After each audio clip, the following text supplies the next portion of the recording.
Social media авахд сонсдог хүмүүсийн маань хувьд detachment, let go, let them гэдэг үгнүүдийг маш их сонсож байгаа бах. За тэгээд detachment гэдэг үгийг яг нэг үгээр тайлбарлахад бол тун төвөгтэй. Ерөнхийдөө бол хүлээлт үр дүнгээс ангид байж хамааралгүй байх гэсэн ойлголт гэж ойлгож байна. Жишээлбэл ирчүүдээс ч юм уу ямар нэгэн харилцаанд байгаа эмэгтэйгээсээ хамааралгүй байх, тухайн ажиллаж байгаа зүйлийнхаа ямар үр дүн гарахаас хамаарахгүйгээр зүгээр happy байж сурах, илүү амар амгалан дур булаан байх ч гэдэм үү. Тэгээд ямар зүйл гэдгээс үл хамааран бид нар бүгдээрээ үүнийг яг ирж хайгаад ч байгаа юм шиг мэдрэмж надад төрөөд байгаа юм. Тэгсэн мөртлөө яг ингээд амьдрал дээр хэрэгжүүлээд явах гэхээр айгүй төвөгтэй байдаг. Хүн болгол ингээд тодорхой хэмжээнд онлын хувьд энэ зүйлүүдийн талаар ойлголттой байгаа юм шиг боловч за бодит амьдрал дээр яг хэрэгжүүлэхээр хэцүү байгаад байдаг. Яагаад тэгэхээр бид нар ингээд за энэ зүйлээ би ингээд тавиад явуулчих юм бол бүр ингээд бидний удирдлагаас гараад фейлдээд нураад унчих юм шиг тийм айцтай байгаад байдаг гэсэн үг байхгүй юу? Тэгтэл бид зүгээр тэр хүсэж байгаа зүйл маань юу байдгийг те зууралдаж ирсэн аа. За болий гэд тавиад явуулах тэр мөчөд яад ч юм тэр зүйл маань биелээ олчдөг. Хүссэн зүйлс нь ингээд бүтээд эхэлдэг гэсэн үг.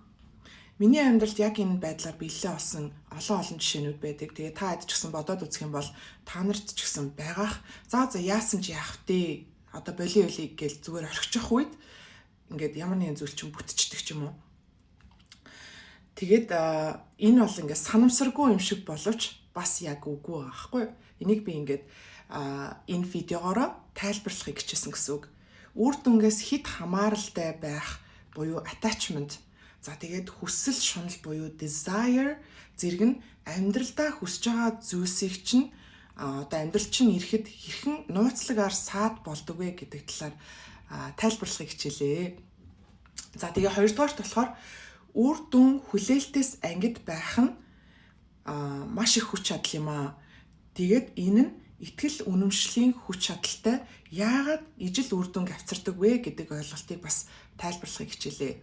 За тэгээ миний эргэн тойронд үр дүн хүлээлтээс ангид байх тухай хоёр зүйл маш том сургамж болж өгсөн нь нэгдүгээрт хүлээлтэнд чинь хүрээгүй сэтгэл зүрхийг чинь шархлуулсан эрэгтэй хүн, хоёрдугаарт жижиг ингээл хизэж бэлэгдэхгүй ингээл нэг хүслүүд яваал байдаг тэр зүйлүүд гэсэн үг.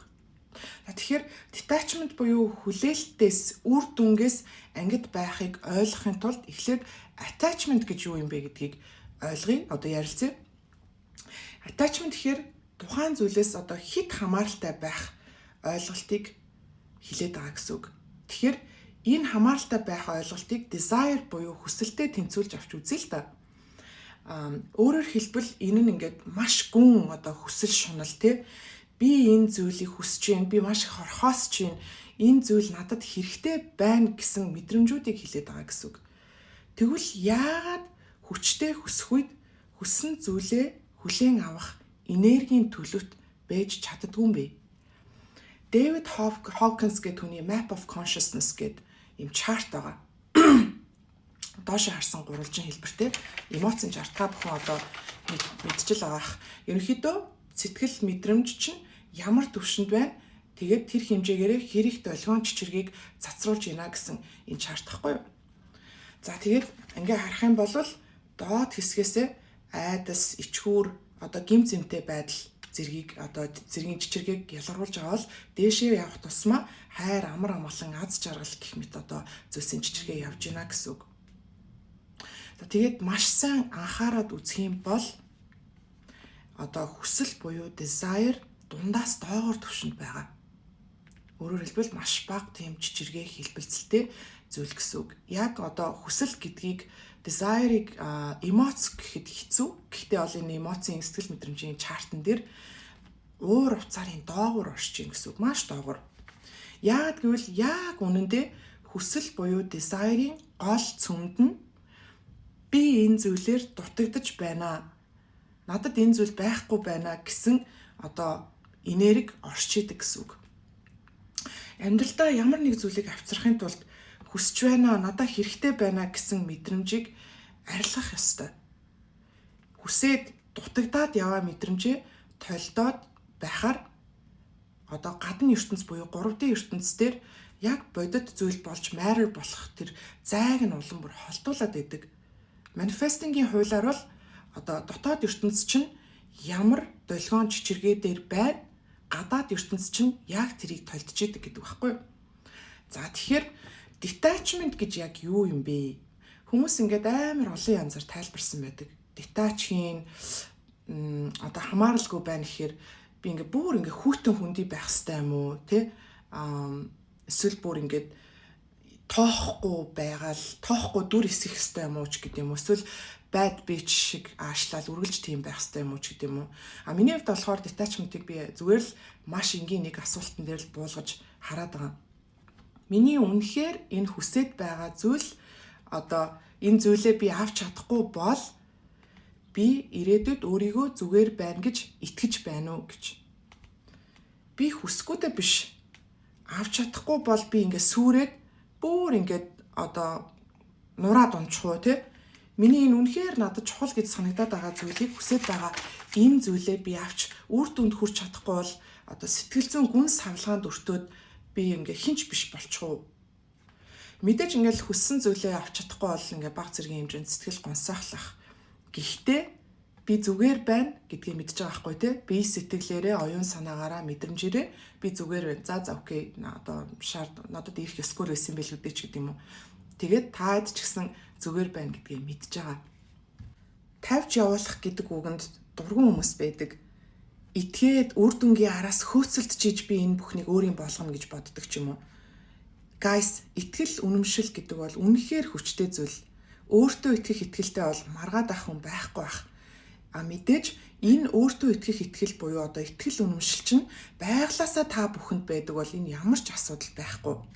Эсвэргээрээ харин энэ одоо дутагдсан, гачигдсан мэдрэмжэн дээр үүссэн хуурамч итгэл үнэмшлэр одоо хүчлээд яваад ах юм бол хүссэн зүйлээ авчирхад улам бүр эсэргүүцэлтэл нүүр тулаад байна гэсэн үг. Би ч өмнө нь бас ийм байдалд орчил байсан. Ер нь бол ингээ өөрийгөө галзууруулахад хүргэдэг гэх юм уу та.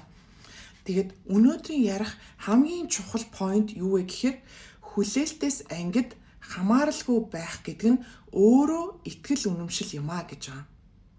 Ямар нэг зүйлийг болноо, биелнэ гэдгийг гүн гүнзгий одоо мэдэж итгэх болон ямар нэгэн зүйлийн одоо хүлээлт үр дүнгээс хамааралгүй тоохгүй байх хоёр нь одоо ямар ч ялгаагүй зүйлээ гэсэн үг. Нэг тийм хүмүүсийн яриануд байдаг да. Би угаасаа л Америк явна, Австрали явж сурна гэдгээ мэддэг байсан. Тэгэл би явсан. Эсвэл би анх тэр хүнтэй тааралдаал суuna гэдгээ мэдчихсэн. Тэгээ бит хоёр гэрэлчихсэн ч гэдэм юм уу. Бас зарим нэг хүмүүсийн яриа байдаг штэ. Ингээл зууралдаал нухаал ингээл тий араас нь хөөцөлтөөл байсан чинь ерөөсө болохгүй тэгэл за боли гэд хайцсан чинь гинт одоо өөрөөсөө хүрээд ирсэн. Эсвэл гинт биелчихсэн ч гэдэм юм уу. Тавьж явуулаад детач хийх тэр мөчөд хүссэн зүйл чинь гараад ирдэг. Одоо нөгөө зарим нэг хүмүүс бас ярьдаг штэ. Бүр ингээ амар ганцаардаал хостой болох юмсан гэл хүн амтан хайгаал тий эрэл сурал болол тэрөөсө тааш тохирох хүн таалагдах хүн гарч ирэхгүй. Тэс үлдээ бууж өгөө за боли зүгээр ганцаараа байж ия гэд шийтчихсэн байсан чинь тэр хүн нь гараад ирдэг гэдэг ч юм уу. Тэгэхээр гүн итгэл үнэмшил болон үр дүнгээс хамааралгүй байх хоёр нь яг гаднаас харахад тис өөр ойлголтууд юм шиг боловч яг жинхэнэ утгатай ижилхэн эрчмийг, энергийг үүсгэж идэм байна. Аль нь ч тийм хүчилсэн шинж тэмдэг одоо агуулаагүй. Тэгээд ямар нэгэн одоо зан үйл хийгээл те юу ч үдийн одоо аягтаа усмас уух affirmation-ууд хийлэх за тэр бүхэн бол мэдээж тодорхой хэмжээнд өөртөө итгэх итгэл тусалж идэг. Гэхдээ детач хийх одоо эсвэл бүр хөдлөшгүй итгэл үнэмшилтэй байх нь л одоо манифестингийн хүсэлсэн зүйлээ өөртөө авчрахын гол нууц нь юм аа. Vision board-д би дуртай л да. Яг уу хөгжилтэй байдаг, бас тусалдаг. Гэхдээ vision board ч гэсэн яг гол зүйл бол биш ээ. Нарийн учир нь түүнд байгаа юм биш. Надад өөр хийгээд байх ёстой зүйл байхгүй. би баруун солгоогүй одоо үр дүн ирж хайгаагүй. Би ямар ч юмны араас хөөцөлдөөгүй. Би хаана юу яаж хэрхэн бүтэх яахыг тал дээр юусоо анхаараагүй байна. Би байгаагаараа л бүрэн бүтэн би ямар ч зүйлээр дутагдаагүй байна. Яг одоодоо би оршиж байна. Би амар амгалан байна, тэ? Ирээдүйд болох ямар нэгэн зүйлээс болж одоо ингээд амьсгалаа түгчгээ болоод одоо цагтаа оршиж, одоо цагтаа таашааж байна. Яг ийм гачигдал дутагдaltaгүй оршихуй эрчмээс бүх зүйл чам руу урсаж эхэлдэг. Үнэхээр тийм. Өмнө нь одоо гачигдaltaй мэдрэмжэн дээр суурилсан байсан бол одоо надад бүх зүйл байгаа, надад хэрэгтэй бүх зүйл надад байгаа гэсэн төлөвч шилжиж байгаа хэлбэр. Жишээлбэл одоо ингээд би ингээд хүүхдүүдээ хараад гэртээ 3-4 жил суусан байхгүй юу? Тэгээд нарциссистик хүмүүстэй хамт амьдарч исэн хүмүүс бол мэдэх бах өөртөө итгэх итгэл гэдэг зүйл бол бүр үнэхээр шалаар нэг болдог.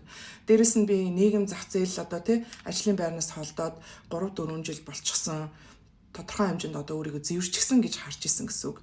За тэгээд надад үнэхээр боловсрал мэдлэг ч юм уу байсан боловч цаанаасаа тэр одоо хүссэн ажилдаа орж чадна гэсэн итгэл үнэмшил бүр 0 байсан. 0. Тэгээд яаж ч өөртөө итгэх итгэлээ ингээд авах гээд одоо болоогүй учраас би ингээд нөгөө замаар нь явах шийдвэр гаргасан гэсэн үг. Өөрөөр хэлбэл одоо за би өөрийнхөө хэмжээнд хүссэн ажлын байрлалаа CV-гээ явуулъя. Ярьсан дуудвал хамгийн сайнараа оролцоод үзье. Гэхдээ үр дүнгийн одоо тодорхой хэмжээний хүлээлтээс одоо 0% ямар ч хүлээлтгүй байна шүү гэдгийг өөртөө сануулж хэлсэн гэсэн үг.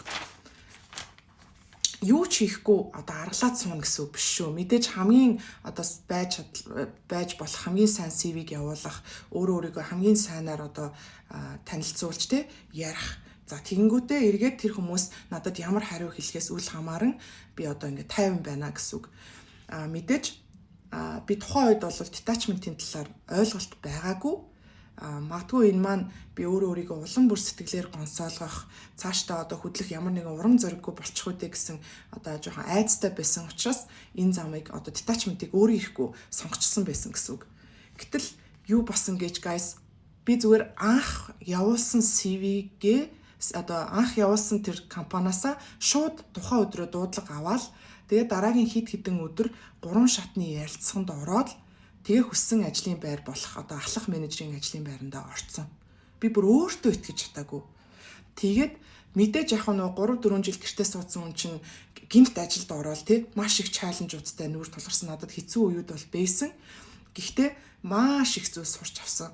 Гайхалтай сайхан найз нөхдүүдэд тэндээс олж авсан. Юугаар ч уншихгүй цаг хугацаа, туршлага, дурсамжуудыг тэр газраас би олж авсан байдгийн. Тэгэхээр би өөртөө энэ боломжийг үүсгэхэд өгчихсөн гэж харж болох нь. Мэдээж миний амьдралд одоо биелэлээ олоогүй хүсэл мөрөөдлөө зөндөө байгаа. Та хэдэж гисэн байгаа бах.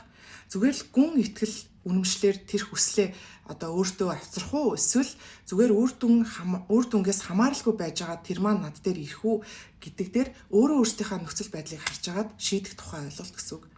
Яг энэ зарчмыг баримтлаад одоо хүссэн зүйлс чинь жижиг жигээр багасаагаар ингээд биелээ олоод ирэхээр итгэл үнэмшил чинь ч гэсэн нэмэгдээд эсэргүүцэл чинь багасаад ирдэг. За тэгээд дахиад хэлье, детач хийнэ гэдэг нь юу ч хийхгүй суuna гэсэн үг биш юм аа. Өөрөөс шалтгааллах бүхнийг тайван амар амгалан хийчихэд харин зүгээр л тухайн хүлээлт үр дүнгээс ерөөсөө хамааралгүй тэрийг тоохгүй байх явдал гэсэн үг. Хүссэн зүйлс чинь хүчлэгдсэн мэдрэмжээр ирэхгүй, хайрыг хүчилж болтгүй гэдэг шиг манифестингийг бас хүчилж болтгүй юм байна. Энэ бүхэн чамд naturally ирэх ёстой. Бүх зүйлийг энерги гэдэг. Тарих энерги зарцуулаад ажиллахдаа эзэн хоолны илчлэгийг хүртэл шатааж идэг. Яг одоо миний ярьж байгаа, бодож байгаа, мэдэрч байгаа бүхэн миний энергийг зарцуулж байна гэсэн үг. Нэг ёсондоо төлбөрийн хэрэгсэн шиг. Гэтэл өөрийнхөө удирдах боломжгүй зүйлийг бодож байгаа секунд тутам миний амьдралыг илүү сайжруулах боломжтой, үр дүн авчрах боломжтой байсан зүйлсийн энергийг үрээл яваад байна гэж ойлгож болно. За тэгээд манифест хийнэ гэдэг нь intention set буюу санаа зорилгыг тодорхойлоод сонголт хийх болохоос биш ямар нэгэн дутагдсан, гачигдсан мэдрэмжээс хүслээс үүссэн хүчлэх зүйл ерөөсөө биш байдаг. яахаас ч буцахгүй тэр одоо надад хэрэгтэй би дутагч чинь гэсэн мэдрэмжгүйгээр зүгээр сонголтоо хийн гэсэн үг байхгүй юу? Лефттэй зөвлөе л да. Одоо би жишээ нэг лефтэнд суулаа 8 давхар руу гарахыг хүслээ. 8 давхрын товчоо дарлаа тэгэл хүлээн. Энэ бол intentionтэй адилхан гэсэн үг. Эсвэргээрээ би лефтэнд суулаа 8 давхрын товчийг 1000 удаа дараал. Энэ илүү хүсэл шуналтай адилхан. Би илүү хурдан явуулах гэж байгаа юм шиг тэг хүчлээд байна гэсэн үг байхгүй юу? Тэрэн шиг санаа зорилгоо тодорхойлоод амьдралд чинь утга учир үүсгдэг зүйлээр өөрийгөө сатааруулах хэрэгтэй. Одоо хүсэжсэн прожекта, хоббигоо эхлүүлэх, илүү олон найз нөхдөдтэй шин танилуудтай болох ч юм уу, амьдралыг чи илүү сайжруулах зүйлсийг олох, мөнгө олох өөр замлуудыг ирж хайх. За эсвэл зүгээр л өөрийгөө бүрэн бүтэн байлгах дээр анхаарад journaling хийх ч юм уу, өөртөө тулж ажиллаж болно шүү дээ. Тэгээд үрдэн хүлээлтийг контролдох гэхээсээ илүү universe буюу орчлон ертөнцийн даатгаад одоо тэнгэр бурхандаа даатгаад итгэж сураарай. Яагаад тэгэхээр хитрхи их удирдах гад байх үед би итгэхгүй байна. Надад энэ бүхэн дутагдaltaй байна гэсэн тэр мэдрэмжийг улам бүр цацруулаад идэг шүү. Тэгээ нэг жишээ дурдъя гэж бодлоо. Манай найз бид хоёр саяхан ярилцж ирсэн. Тухайн үед буюу өнгөрсөн жил ямар нэгэн ажил орлогогүй гэртээ сууж исэн. Тэгээд дээрэс нь бас тодорхой хэмжээний зээл төлдөг. Гэхдээ тэр хүн нэг машиныг авна гэд бүр өөртөө үнэхээр гүн итгэл үнэмшилтэй байсан. Тэгэд саяхан ярьж хахад өөрөө тэгжсэн байхгүй. Би ямар нэгэн байдлаар одоо Neville Goddard шиг юм уу те live from the end гэд чиний яриад идэг шиг төгсгөлөөс нь ингээд амьдраагүй. Гэхдээ би яаж энэ машиныг авсан болж таарах уу гэд. Тэр хүнд тухайн үед тэр машиныг авах мөнгө бол байгаагүй. Тэгээ миний хувьд өөрийнхөө хэмжээнд тайлбарсан. Яагаад гэвэл чи наад машинаа авнаа гэдгээ мэдчихсэн. Бүр тэр гүн итгэл үнэмшил нь байсан учраас чамд ямар хэмжээний орлого байсан, ямар нөхцөл байдалтай байгаагаас үл хамааран чи машинаа авцсан биш үү гэд ярьжсэн. Энэ бол одоо миний ярих гээд байгаа хэлэх гээд байгаа гүн итгэл үнэмшлийн нэг жишээ.